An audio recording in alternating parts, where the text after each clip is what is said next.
What's up, guys? AvNerdlos here. Just wanting to display and showcase this third place S-Force deck profile.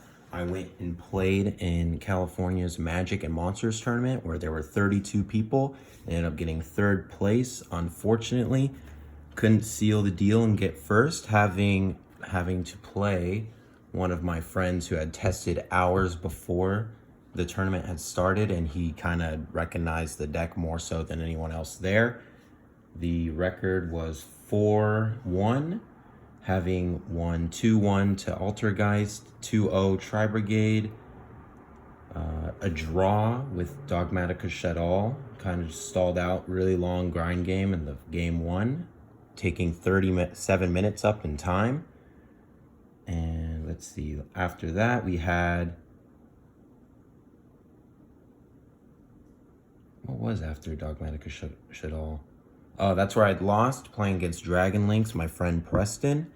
He got me 2-0, and then afterwards I made it into the top 3 after winning 2-0 against Sword Soul Tenyi. So just wanting to display and show off kind of what I've been able to come up with S-Force so far. And I guess without further ado, we'll begin. So to start off with the monsters, we've got the main core for S-Force. We've got 3 S-Force Chiyomaru, 3 S-Force Edgeraiser, 2 S-Force Platina, 2 S-Force Gravitino, 2 S-Force Aurifist, and 1 S-Force Dog Tag. I've found that even when getting hit with cards like Imperm or Veiler, I don't really need to establish such a strong board because of the residual just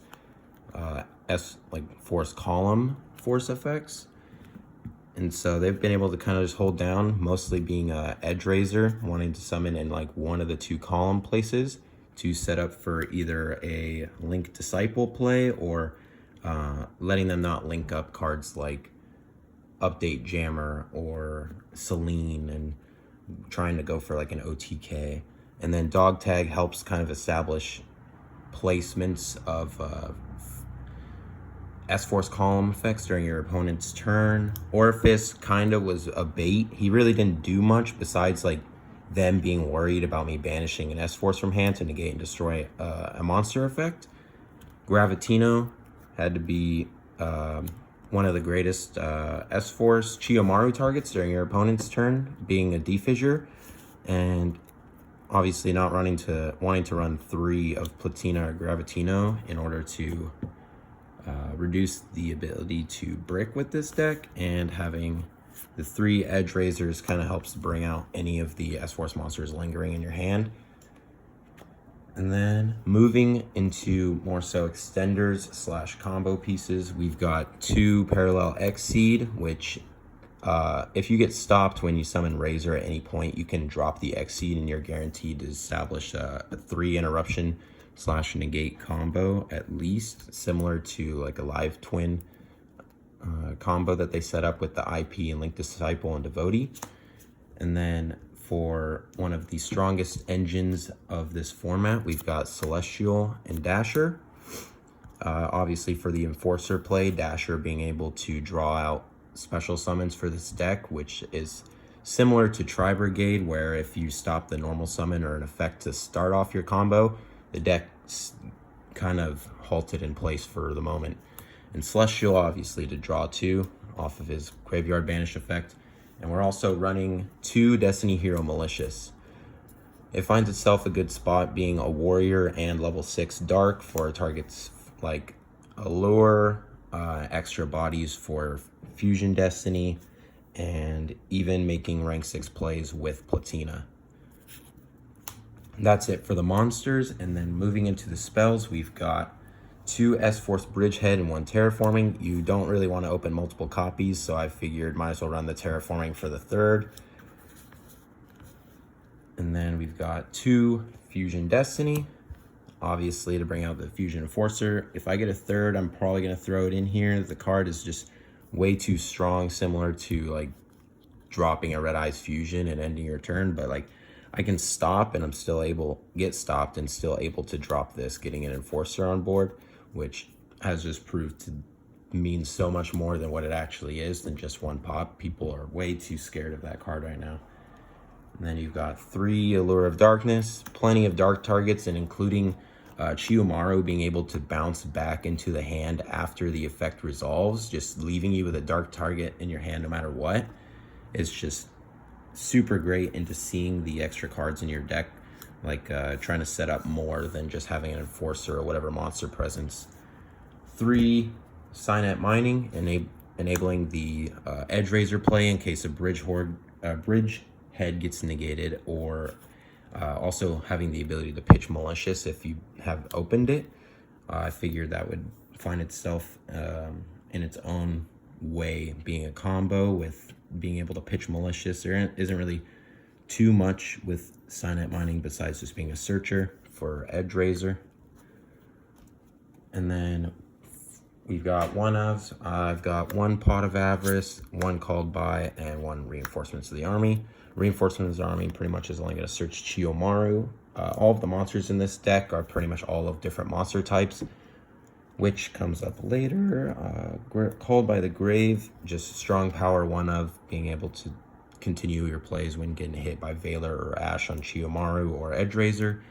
Pot of Avarice, just playing 1 of because there will be those grind game like situations, or needing to put materials back for Enforcer, resetting your Link combo plays with Disciple, Devotee, and just S-Force monsters. I don't have that many cards in here that really enable recurability from the graveyard. And then that kind of settles it for the spell lineup. As we move into the traps, I've got 2 S-Force Chase, pretty much a compulse up to the number of different named S-Force monsters you control, which every single time it's come up, I don't understand what it is with Yu-Gi-Oh players just not being able to read. This card is just, I search it off of Gravitino, nobody just knows what what this just enables for the deck, being able to bounce cards with Gravitino, still being able to remove them from play instead, because Gravitino specifically states within the same column, when they leave the field, they're banished. And then we'll go into the real slow starters for the deck to kind of make it keep up with the rest.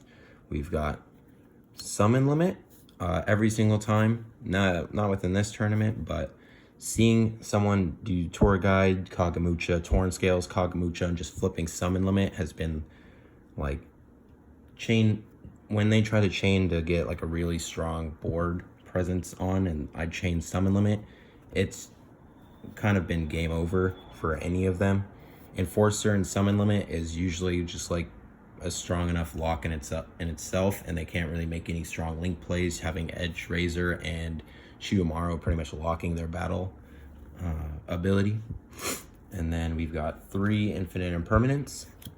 I don't know if I really need to explain this one. And then one of the strongest last minute decisions I could have put into the deck, there can only be one.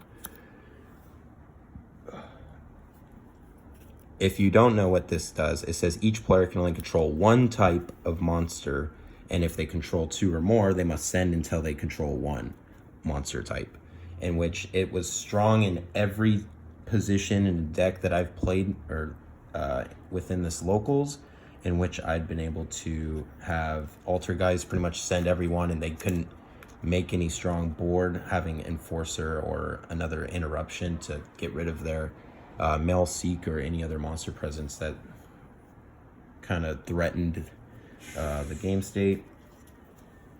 And then that is all for the main board. Moving into the extra deck, we've got S-Force Justify, and then the situational kind of 1 turn where I open either Edge Razor and Aura Fist or have Parallel Exceed in hand. We've got the Link Devotee and Link Disciple. Link Disciple being able to tribute a Cyberse monster that it points to draw and put one back to the bottom of the deck, and Devotee being a free IP. and pretty much enabling a really strong like monster board on top of being able to create Enforcer with Disciple and any other lingering monsters. We've got Update Jammer, pretty simple, having level 2 or higher Cyverse monsters being Edge Razor or Fist and Parallel Exceed, being able to go for OTKs very easily with this card. We've got IP Masquerena, not too much to explain for this one. The Formula Synchron for Link monsters. We got Isold, which I'll probably be swapping out until we get the new monster. I was running this in a previous version where it was helpful in adding other warrior type monsters that I would run in like a more chaos like variant.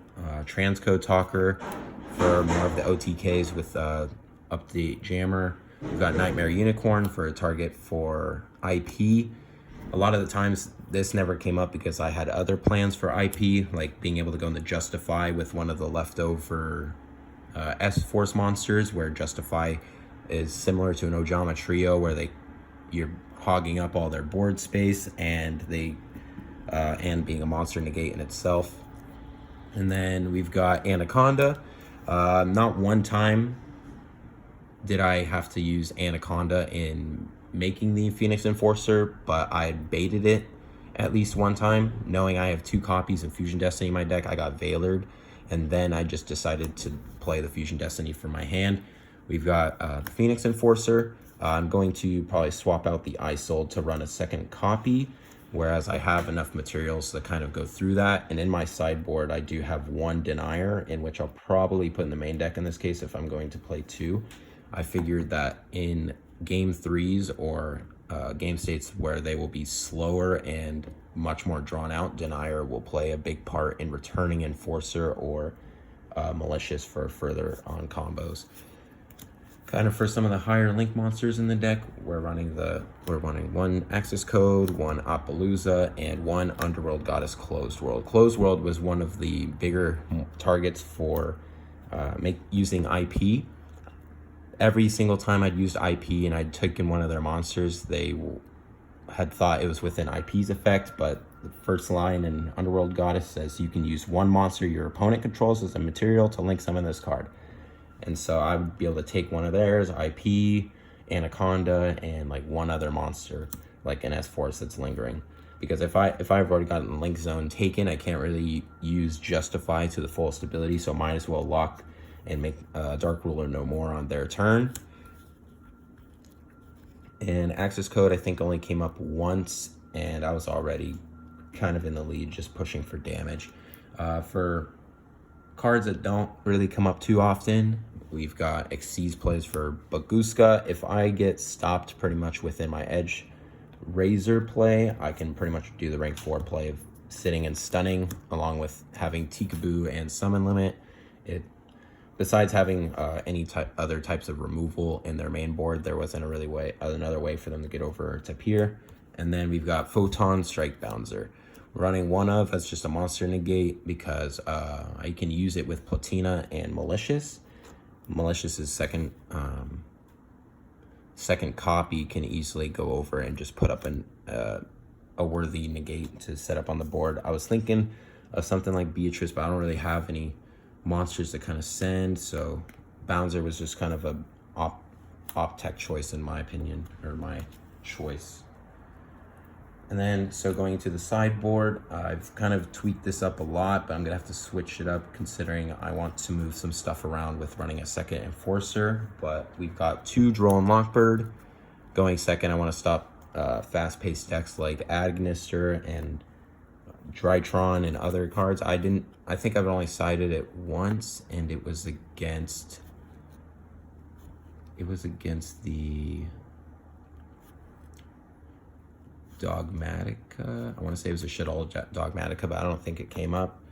And then I've got the 1 Denier, just for those like lengthy grind games. That was all for the monsters in the side deck. And then we've got board wipes in 1 Raigeki and 1 Harpy's Feather Duster. I'd found that once I am stuck kind of in the way that I keep my monster or I get negated and their board is kind of been run through and ran dry, I would want to play something to still just remove those cards and not see him the following turn. I found myself negging in one of the Sword Soul matches and using Chiyomaru, banishing the card for cost, and just keep getting negated by their Synchro 8. So if I can bait the negate and then remove like whatever monsters that are on board, I figured I'm still getting my worth out of it.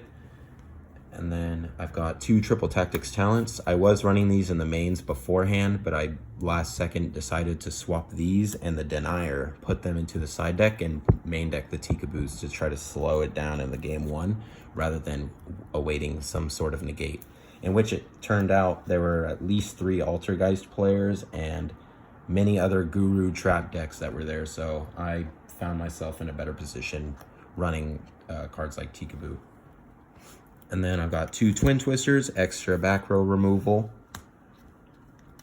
2 Zombie World. I've already got cards like Terraforming, and I didn't see any Flunderies being played, but I had kind of put this into the side deck expecting to see something similar to some sort of Flunderies setup. I don't know how much testing or it being played around in this area, but I mean, it was there. I don't regret having it in the side deck. But 2 evenly matched against trap decks. They want to get as much as they can going first. I figured remove as much as I could because I'd seen plenty of Paleo and Heavenly Sky Prison and them wanting to protect their back rows. So I would run the evenly matched to try to remove and slow them down as much as possible. In the Dragon Link matchup in the game 2, I had a very strong board and I just forgot that Destroyer Phoenix Enforcer lowers the attack based off a Destiny Hero monster. So when he had only Red Eyes Darkness Metal Dragon, I didn't think I could attack over, so I entered the battle phase and popped his red MD and not the 1 back row. I figured it was a bluff in Dragon Link, but he had set an evenly matched and had gotten rid of Enforcer, 3 other monsters, and another set, and I had just left Tikaboo, and I couldn't really come back from that. I made my mistake there, and he already knew what kind of cards to look out for in using his hand traps against. And then the last card, Red Reboot. Plenty of trap decks that were there, and it had the one time where it came up in my hand, but I'd already Twin Twistered at his end phase, popping his only 2 back row. At that point, I already saw myself winning that game against the Altergeist player, but Red Reboot, I definitely will not regret keeping into the side deck or even in a main deck for a long time, considering the numerous amounts of strong trap decks being played. That's kind of all for the thought process for this deck right now. The S-Force, it played, I think, really well, and especially in the fact that Yu-Gi-Oh players can't read, and so they don't really know what most of these effects do, or when they hear a specific effect from the monster, they feel obligated to play specific negate cards or play cards too early because they don't know what will come up from these cards. So they, unlike the Dragon Link player where he knew I was just trying to bait out a card in order to keep my Tikaboo that was set active because he had the Hot Red Dragon Abyss. So I was just playing a bunch of cards in order to try to bait that out so I can try to send the rest of his monsters, but he already knew, unfortunately, that that's the way it had to go. But overall, I'm seeing a lot more success in this deck, and I'm looking forward to playing it into more locals and any other events that come up, and looking into playing the second Enforcer and other cards to kind of see what kind of interoperability I can get going for this deck. I think it's kind of close to as great as it can get for the time being before support comes out in Battle of Chaos. But if you want to see any combo videos or any further updates on the S-Force deck or any other decks, I've been playing a lot of other decks recently, like Gustos, Metal Foes, Tri-Brigade, and just all sorts of things. But S-Force really kind of stood out to be being one of my favorite decks in terms of art, and it being fairly new. And with upcoming support, I figured why not pick up this deck, and I'm seeing a lot of success with it. Leave a like down below or leave a comment stating if you want to see any other deck profiles, what I can do better, or even try to get some combo videos out there for you guys. But that's it for this one. Thanks.